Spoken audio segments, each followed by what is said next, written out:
Su-35 விமானங்களை Iran கிட்ட Russia கொடுக்க போறாங்க. ஒரு 30க்கும் அதிகமான விமானங்களை ஈரான் ரஷ்யா கிட்ட இருந்து வாங்க போறாங்கன்னு ஒரு 7-8 மாசமாவே இந்த செய்திகள் அடிக்கடி வெளியில வந்துட்டு இருக்கும். அந்த ஒப்பந்தமானது கையெழுத்திடப்பட்டதுக்கு அப்புறமா ரஷ்யாவில இருந்து எப்போ இந்த விமானங்கள் வரும், ஒவ்வொரு கார்கோ பிளேன் ரஷ்யாவில இருந்து டெலிவரிக்காக ஏதாச்சும் ஒரு ஆர்ம்ஸ் எக்ஸ்போர்ட்டுக்காகவோ இல்ல வேற ஏதாச்சும் ஈரானுக்கு தேவையான அந்த பொருட்களை கொடுக்கறதுக்காகவோ ஈரான்ல தரையிறங்குறப்பலாம் இந்த ஒரு கேள்விதான் ஒட்டுமொத்த இன்டர்நெட் முழுக்க இந்த ஜியோ பொலிட்டிக்ஸ் சம்பந்தப்பட்ட செய்திகளை படிக்கிறவங்க கிட்ட அதிகமான ஒரு கேள்வியை ஏற்படுத்தும். இப்போ அதுக்கு ஒரு முக்கியமான அப்டேட் ஆனது கிடைச்சிருக்கு. ஈரானோட ஒரு முக்கியமான ஏர்பேஸை Su-35 அரைவலுக்காக இப்போ ஈரான் தயார்படுத்த ஆரம்பிச்சிருக்காங்க. அது மட்டும் இல்லாம S-400 எங்க கிட்ட வந்துருச்சுன்னு ஒரு முக்கியமான அறிவிப்பையும் இப்போ வெளியில கொடுத்துருக்காங்க. ஸோ இது கேட்குறப்பவே இது ரெண்டுமே ஒரு மேஜரான விஷயமா தெரியுதுல்ல. இதை பற்றி தான் நம்ம இந்த பதிவில் பார்க்க போகிறோம். ஈரானோட Su-35 அண்ட் S-400 இது ஜியோ பாலிட்டிக்ஸில் மிடில் ஈஸ்டில் எந்த வகையில் ஒரு மாற்றத்தை ஏற்படுத்தும், ஈரானுக்கு உண்மையிலேயே இது ஒரு கேம் சேஞ்சராக இருக்குமா, இது எல்லாத்தையுமே நம்ம இந்த பதிவில் பார்த்துடலாம். ஸோ வாங்க வீடியோக்குள்ளே போயிடலாம். நான் உங்கள் இருக்கேன் தாம்பு கிஷோரம் டிபி ட்ரெண்டிங்ஸ்.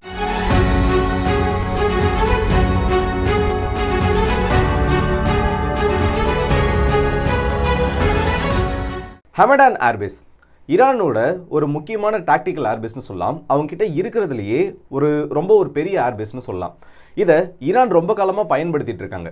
சரி, இப்போ இந்த ஏர்பேஸுக்கும் Su-35க்கும் என்ன சம்பந்தம்?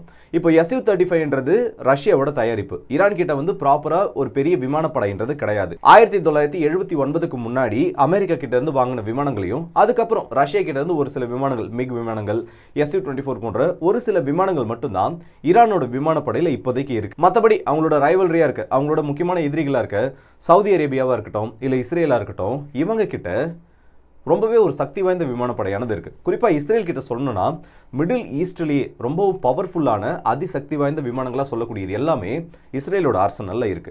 ஸோ இப்போ ஈரானுக்கு ஒரு முக்கியமான தலைவலி எப்போ வருதுன்னா, அவங்களோட விமானப்படை ரொம்பவும் பழசு, உண்மையிலேயே ரொம்ப பழைய விமானங்கள் மட்டும்தான் அவங்க கிட்ட இருக்கு. அவங்களோட கமர்ஷியல் ஏர்லைன்ஸை அவங்க சரிவர நடத்த முடியாத ஒரு நிலைமை தான் இப்போ வரைக்கும் இருக்கு.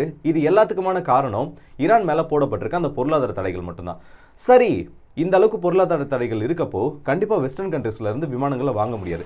இஸ்லாமிக் ரெவல்யூஷனுக்கு அப்புறமா ஆட்சி மாற்றமானது ஏற்பட்டு ஒட்டுமொத்தமாக ஈரான் என்ற நாடு இவங்களோட கைக்கு வந்துச்சோ, அன்னையிலேருந்து வெஸ்டர்ன் கண்ட்ரீஸ் கிட்ட இருந்து டைரக்ட் மார்க்கெட் வழியா இவங்களுக்கு ஆயுதங்கள் கிடைக்கிறதில்ல, தேவையான உதிரி பாகங்களும் கிடைக்கிறதில்ல.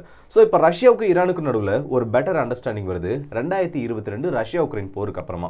இந்த போர் ஆரம்பிக்கிறப்போ சரியா சொன்னால் 2022க்கு முன்னாடி ரஷ்யாவுக்கு ஈரானுக்கு நடுவில் ஏற்படுத்தப்படுது ஷாஹித் வகையான சூசைட் ட்ரோன்ஸ். ஏன்னா இந்த ட்ரோன்ஸ் அதிகமாக ஈரான் தான் இப்போ வச்சிருக்காங்க. அவங்க கிட்ட இருந்து லைசன்ஸ் வாங்கி தயாரிக்கிறது, அது மட்டும் இல்லாமல் பல ஆயிரக்கணக்கான ட்ரோன்ஸை ஏற்றுமதி பண்ணுறதுன்னு ஒரு முக்கியமான ஒப்பந்தம் ஏற்படுத்தப்படுது. உடனே ரஷ்யா உக்ரைன் போரும் தொடங்குது. இப்படி ரஷ்யா உக்ரைன் போர் தொடங்கினதுக்கு அப்புறமா ரஷ்யாவை ஒட்டுமொத்தமாக ஐசோலேட் பண்ணுறாங்க. யாருமே வந்து ரஷ்யா கிட்ட எந்த ஒட்டும் வச்சுக்கூடாது, எந்த உரமும் வச்சுக்கூடாது, ஒட்டுமொத்தமாக ரஷ்யாவை கார்னர் பண்ணுற மாதிரி ஒரு ஐசோலேஷன் ப்ராசஸ்ன்றதே ரஷ்யா மேலே ஏற்படுத்தப்படுது.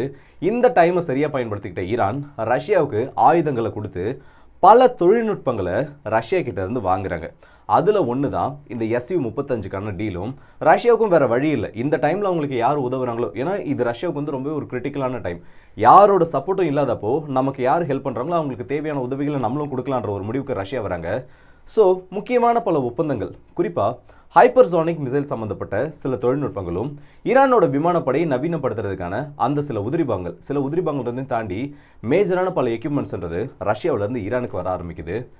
இப்போ Su-35 அந்த அரைவலுக்கு ஈரான் வெயிட் பண்ணிட்டு இருக்காங்கன்னு சொல்லலாம். இந்த ஹமடான் ஏர்பேஸில் தான் இப்போ அந்த முக்கியமான அப்டேட் நடந்திருக்கு. பொதுவாக F-4 ஃபேண்டம் விமானங்களை தான் இந்த இடத்துல இந்த ஒரு ஏர்பேஸில் ஈரான் யூஸ் பண்ணிட்டு இருக்காங்க. இப்போ சமீபத்தில் இந்த ஒட்டுமொத்த ஏர்பேஸும் ரெனோவேஷனுக்கு உள்ளாகுது. புதுசாக அதை புதுப்பிக்கிற பணிகளில் ஈடுபட்டிருக்காங்க. நார்மலாக ஒரு ஏர்பேஸ் இந்த மாதிரி ரெனோவேட் பண்ணுறாங்கன்னா அவங்களோட கரண்ட் ஏர் டிஃபென்ஸ் ஸ்ட்ராட்டஜி இல்லைனா அவங்களோட கரண்ட் ஏர்ஃபோர்ஸோட ஸ்ட்ராட்டஜியை மையப்படுத்தி தான் அதை எக்ஸ்டெண்ட் பண்ணி கட்டுறதா இருக்கட்டும், இல்லை அதில் ஏதாச்சும் முக்கியமான மாற்றங்களை ஏற்படுத்துறதுன்னு இது எல்லாத்தையுமே பண்ணுவாங்க. இப்போ ஈரான் இதில் என்ன ஒரு மேஜரான அப்டேட்டை பண்ணியிருக்காங்கன்னா, அவங்களோட ரன்வே இருக்குல்ல, எப்பயுமே ஒரு நாட்டோட விமானப்படைக்கு அந்த ரன்வேஸ்ன்றது ரொம்ப முக்கியம். ஏன்னா நிறைய விமானங்கள் வந்து எக்ஸ்டெண்டட் ரன்வேஸில் இருந்து மட்டும்தான். சில விமானங்களோட ஓடுதளத்தை பொறுத்த வரைக்கும் அட்லீஸ்ட் 2 கிலோமீட்டர் வரைக்குமாவது தேவைப்படும். இப்போ ஈரான் என்ன பண்ணியிருக்காங்கன்னா, இந்த இடத்துல இருக்கக்கூடிய ரன்வேவை எக்ஸ்டெண்ட் பண்ணி கட்டுறது மட்டும் இல்லாமல் 700 மீட்டர் வரைக்கும் எக்ஸ்ட்ரா எக்ஸ்டெண்ட் பண்ணியிருக்காங்க. அது மட்டும் இல்லாமல் சைடில் கான்கிரீட்டட் ரன்வேஸையும் அந்த இடத்துல உருவாக்க ஆரம்பிச்சிருக்காங்க. இது வந்து எதை மேஜராக குறிக்குதுன்னா, ஏதோ ஒரு புது வகையான விமானத்தை இவங்க இந்த ஏர்பேஸ்க்கு கொண்டு வர போகிறாங்க. அது மட்டும் இல்லாமல் இதை உறுதிப்படுத்துறதே கூகுள் எர்த் ஃபோட்டோஸோட இந்த சேட்டலைட் இமேஜ் தான். நார்மலாக இப்போ கூகுள் எர்த்தோட அப்டேட் வந்ததுக்கப்புறம் நிறைய உக்ரைன் சம்மந்தப்பட்ட ராணுவ ரகசியங்களானது வெளியில் வந்துருந்துச்சு. அதே மாதிரி அந்த ஒரு அப்டேட்டில் தான் ஈரான் பற்றின இந்த ஒரு இமேஜும் வெளியில் வந்திருக்கு.